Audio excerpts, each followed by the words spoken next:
Bonsoir, bonjour. Biso bandeko. Lelo tokomi na deuxième jour na biso. Ya deuxième neve na biso ya temps fort ya mois de mai. Lelo bapesi biso thème na likambo etali amour. Amour bapesi biso na 1 Jean chapitre 4 verset 8. Natangi Bibelobi. Celui qui n'aime pas n'a pas connu Dieu, car Dieu est amour. Oya lingite ayebi nzambe te, po nzamba za bolingo. Bolingo eza likambo munene. C'est-à-dire na bolingo makambo eza ebele ya kolobela, makambo eza ebele ya kolobela na likambo etali bolingo. Vi nyonso tu tozovivre eza bolingo. Ozomona mwasi na mobali eza bolingo. Na baniva mosala baréalité eza ebele. Ce qui fait que tokope kodéfinir yango na bandenge ebele, balolenge ebele. Alors biso tokende na niveau ya thème na biso toza kolobela. Nous devons partager tout manuel la vertu de la Vierge Marie pendant 9 jours. Nous avons une image de la vertu, amour, bolingo. Bolingo, tout ce qu'on a besoin tout ça l'effort de 10 minutes pour parler de l'essentiel à ce qui concerne l'amour. Déjà, il faut te dire, l'amour c'est le nom de Dieu. Car Dieu est amour. Au-delà de tout, au-delà de nos erreurs, de nos péchés, de nos iniquités, transgressions, Dieu est amour. Au-delà de nos culpabilités, au-delà de tout, de nos faiblesses même, Dieu est amour. On a des combats en Zambie, Zambaza Bolingo. Il y a 1 Jean 3:20, c'est le bango. Même si ton cœur te connaît, l'amour de Dieu est plus grand que ton cœur. Donc, bolingo nde kombo nzambe, bolingo nde o nzambaza. C'est-à-dire vie oyo tokokoba ke nzambe na luka kombo na pese soni yeba kaka moko on samba tout si tu veux retenir quelque chose de Dieu, retenir kaka le moko. Dieu est amour. Point. Pour ceux qui bolingo te, nanya ko poussa na pembe na ye, nanya ko salela ye, nanya ko beta ntolo azamo Christ. Donc il y a que l'amour de Dieu. Pour ça que ça makambo tout autozali. Donc Dieu est amour. Alors de konangai ko se limite à rater na ba oyo sala ki ozali, il ba ki au-delà de tout, il y a un Dieu qui t'aime et c'est ça Dieu qui est l'amour. Et puis bani nako ba bolingoza c'est l'uniforme chrétien. Uniforme ba chrétien. Et loko ba ko identifier biso. De Jésus Mourabaki, si vous reconnaîtrez, na oyo bokoye baki baza yanga bolingo. C'est-à-dire, uniforme biso tolata eza bolingo. Satan est tout sauf l'amour. Satan lingaka te na batu na ye. Yango pe ki bibelobi oyo azangi bolingo komona nzambe te. Donc pour omona nzambe zo singa to za na ba mbongo, ozala na ba prophétie, ozala na ba mateya makasi, ozala non, esinga ka kiloko moko ozala bolingo.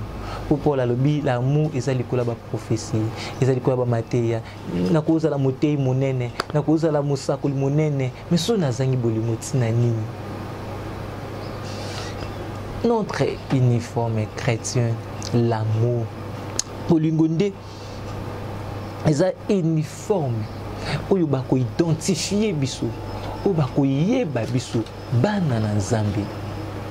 En outre, l'amour c'est le plus grand commandement, le plus grand commandement. C'est-à-dire que Yesu abi tomba tunye mobeko leki mobeko nyonso ezani abi ezaka bolingo. Linga nzambe tata na motema moko pe linga baninga okolo komilinga. Donc, résumé, il y a 10 commandements Moïse a appelé ça qui. Moïse a n'a pas de détails possibles. Kohibate, kobomate, kofingate, kosalaboyete. Jésus l'a compris. A dit, il suffit seulement d'avoir l'amour. C'est tout. Soko lingi nzambe otosa ye okosantisa mikolo na ye okosala banzambe misusu liboso na ye te. Soko lingi baninga okoyiba te okoboma te. Tous les commandements eza ko se résumer tout autour ya bolingo. C'est-à-dire mutu asaleli bolingo asaleli oyo eza biye na ye poke akota na bokonzi ya lola. L'amour. Donc makambo eza ebila koloba na likambo etali bolingo. Na mukusi na koloba et pona nzambe bolingo tokozwa nini? Tokozwa na Jean 3:16. Car Dieu a tant aimé le monde, il a donné son fils. Dieu a tant aimé, il a donné. Donc, dans le cas bolingo c'est donné. Kopesa. Omoni muto apesaka, eza muto azana bolingo. Muto pa apesaka te, eza muto azangi bolingo. Lelo tokomo mona pasi, même na ba chrétien. Il faut ozomona ke tozo sambela. Mais la solution où tous en ont coloca, bat musu bazana, mais ba kangi mitema pour bazangi bolingo. Je pense encore à un frère qui me partageait avec moi quand les gens qui bossent sambela, Zambé et to sangi si ba intention pour to sanga. Mais on a une intention tout moi bien on a singa zamba pe sanga bunga loyer. Bossi si pour ya kandi ko moko azaki na lobby. Bon, na okende ko singi bunga loyer ngana za mbongo moko na opesa ye. Biso nde toza maboko ya nzambe, biso nde baposha ya nzambe. Do eloko muninga osenga yo koyo kopesa, motika ke osinga ngo nzambe. Marque d'amour. Omuna bato baosenga pesanga $20 nzambe makambo ya classe, mais pembeni eza na mutu aza capable ya bebisa $100 na ambiance. Marque d'amour. Bolingo eke wapi? Bolingo eza wapi? L'amour. C'est-à-dire on a nzambe bolingo eza kopesa. Yo ne sabatu. Eza na batu misusu ato zangi ko kosenga ete. Parce que kotali déjà zangi bolingo. Pour muta pesa, il faut azana na bolingo. L'amour c'est donné. Dieu a donné oyazaki nango. Donc kaka moko oyazaki nango atikala ki nango.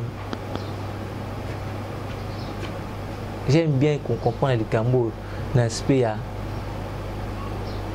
veste ndi na loba toujours. C'est-à-dire nzambe azaki na veste moko apesi. Donc soko bengi nzambe na fête akoya na veste te. Pour veste azaki nango esi apesaki bato mokili.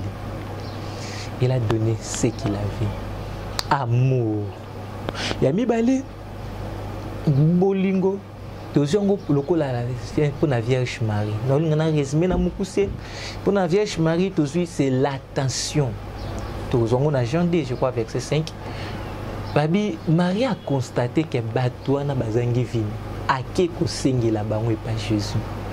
L'attention de la Vierge Marie. Azélité baya ko sengaye.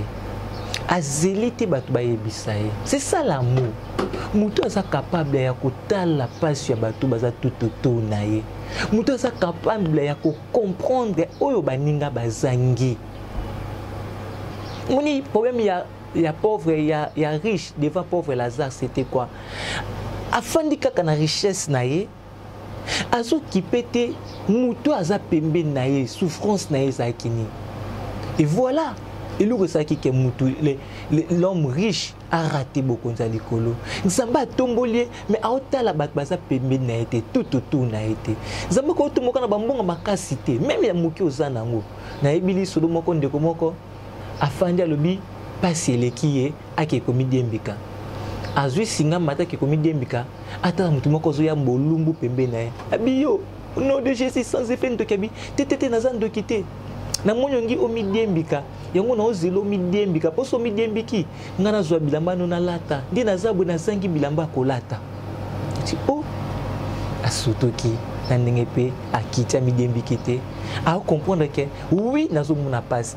Mais tout nanga ezapna bato ba mona passe koleka ngai ndeko na ngai kotala kaka oyo zangite kotala kaka passe na yo te tala tout na yo tala même na lisanga na yo kozela te basenga yo kopesa d'ailleurs kokaba ya bien ngwana muto akabaka so basengete yenda kabi parce qu'on est sur na mutema na ye parce que donner c'est le cœur likambo kokaba ezaka pochi nde kotaka liboko nde kota na pochi te c'est-à-dire mutema ezotinda liboko kota na pochi pesa kokaba ya biesque ezouta na motema ezouta ntango moto asali likambo na ye moko. Marie batindi ete, Marie basengi ete mère de l'attention astali kaka tala non na famille na yo, tala non tout autour na yo, combien baza na posa oyo za nango, tala nanu yebata bango bazangaka nini bazangi nini. C'est ça aussi l'amour. Bolingo kenda wapi. Pona biso bolingo toko koloba, c'est faire le bien. Ko sala bolam na résumé na mukuse. Ko sala bolam ça dit c'est ça le bien, tout ce qui est bien. Aider, partager, soutenir, orienter mutu na nzela malamu, conseiller mutu na nzela malamu, sunga mutu azangi, se sacrifier pour les autres. Et moni Sainte Vierge Marie alobi oui, ton bapesi mission, bapesi programme ya kobikisa mokili. Elle s'est sacrifiée à dimati kalibala nae, à dimati boa bomaye. Oui, on est qui na ba conséquences ebele. Mais abi oui pour sauver. C'est ça l'amour. Qu'on dit qu'on se sacrifier pour na batu misusu. Qu'on se sacrifier pour na kobikisa. Pour aucun sacrifice faut zakana bolingo. Le bien-être universel, c'est vivre pour les autres. Qu'on vivre pour na bandeko. Qu'on tala kaka yote, mona kaka yote, tala rapi bat baza tout autour na yo. Qu'on yeba ko servir bandeko. Moni sozo servir bandeko, yo pe nzamba ko servir yo. Tout le monde a un makambo ebele. Même si on a OK. Nous sommes côté si makas makambo nzamba service bandeko, asuni bandeko makambo nzamba mais azui à tel côté. Mais net kambo ba s'attendre kité. Na il kambo ko bo libanda ya makambo ko ta salaka. Ata bo nzamba yeko visiter nelo kwa bien. To kuta na makambo ebele. Quand tu serves les autres, Dieu aussi va te servir. Et pour ça l'amour, c'est l'amour. Bolingonde ko tinda yo osaela batu, osalisa batu misusu. Donc pour nous l'amour c'est faire le bien. Qu'on soit passé na yo comme esquisse, ne prenez pas ton passé pour esquisse de ne pas faire le bien. Parce que je sais que si tu cherches les esquisses, au ko trouver un belé, kala msusu batu ba trahisa kiyo, kala batu ba kosela kiyo makambu. Oida ki mutu moko a décevra yo, oida ki mutu moko a ignora ki yo, mutu moko boye alaksa ki ingratitude, mutu moko boye minimiser yo, mutu moko boye abalukela yo. C'est-à-dire si tu cherches y a esquisse au trouver un belé, mais ne prends pas ton passé pour esquisse de ne pas faire le bien. Ça la bolam. C'est ça l'enfant de Dieu, celui qui veut se vivre au-delà au batba salier. Batba balukelio, batba critiquer, batba ndimelote, batba tongio, batba éviter, batba kimio. Yo sala bolam. Là on ne fait pas les biens pour les hommes, on fait les biens pour Dieu. Tout ça la kablam aussi parce que nous sommes de chrétiens. Et aussi je t'encourage ou se décourager par rapport à la réaction mokili ndenge sali pour na bolam yo sala pour se décourager té. Et c'est ça même notre but, il y a vivre dans mon kilo, toujours vivre pour nous, tout ça la boula, de qu'on a fait le bien. Il y a un Paul la qualité même à bolingo, sur le 1 Corinthiens chapitre 13. 1 Corinthiens chapitre 13. J'aime bien ces versets, et ça la qualité, il y a les cambotés les bolingo. Lobi, le verset en gros, lobi. Même si je parlais en langue, et ça, même quand j'aurai des dons de prophétie, de la science, du mystère, de toute la connaissance, si Nazangi Bolingo, et même si on a transporté ma montagne, c'est pas l'autre car ceux qui Nazangi Bolingo, Naza Elo Konini. Verset 6 à l'obi, l'amour ne se réjouit point de l'injustice, mais elle se réjouit de la vérité. Elle esquisse tout, elle croit tout, elle espère tout, elle supporte tout. L'amour ne périt jamais, les prophéties prendront fin, les langues cesseront, la connaissance disparaîtra, mais l'amour restera. Que vive l'amour dans nos cœurs, dans nos familles et dans notre communauté. Demande cette grâce aujourd'hui et pas à maman Sainte Marie. Appelle ça au bolingo ya zaki nango. Ozo bolingo mobile na yo, isi bolingo sili, kuna makambo sali yo, makambo kutani nango. Ozo bolingo ya mwasi na yo, ozo bolingo ya bana na yo, ozo bolingo bandeko na yo. Nzambe asalisa biso lelo deuxième jour na biso. Amen.